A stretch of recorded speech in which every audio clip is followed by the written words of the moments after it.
coffee pot on again, didn't I? Never before. 32 and you're flipping burgers?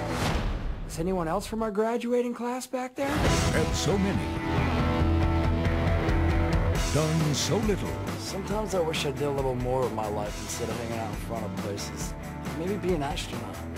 Be the first to find a new alien life form. And nail it. What? And gone so far. Those taste like flies, don't they? Ew. No subject is too sacred.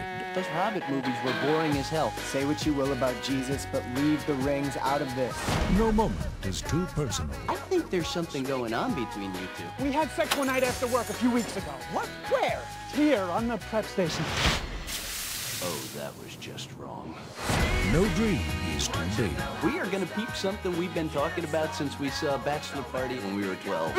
I'm disgusted and repulsed, and I can't look away. Clerks 2.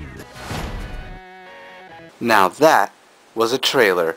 Hi, Spidey here again, and welcome to this week's movie review of Clerks 2, starring Jeff Anderson, Brian O'Hallahan, Kevin Smith, Jason Mewes, Rosario Dawson, and Ben Affleck. After hearing the slogan from the first Clerks trailer, I knew that that movie was gonna kick some ass. Clerks, just because they serve you, doesn't mean they like you. And not enough good can be said for its sequel. They say that true genius is never really appreciated till years later.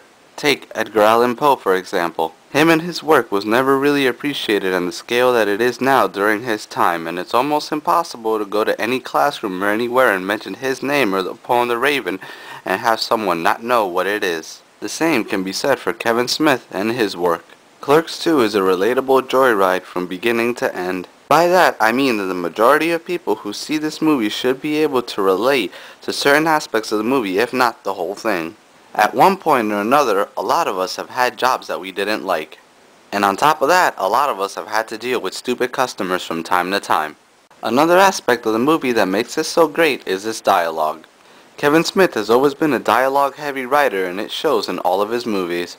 And with Clerks 2, it can't get any more realistic. The movie is filled with vulgar, charming, hilarious, and stupid conversations. We all from time to time have stupid and ridiculous conversations, and seeing these absurd conversations transcend into films is what makes Clerks 2 so relatable. Face it, we've all been guilty of having absurd conversations. I have them all the time with my friends and girlfriend. Snap, I had one not too long ago with my girlfriend that seemed to just come right out of a Kevin Smith movie.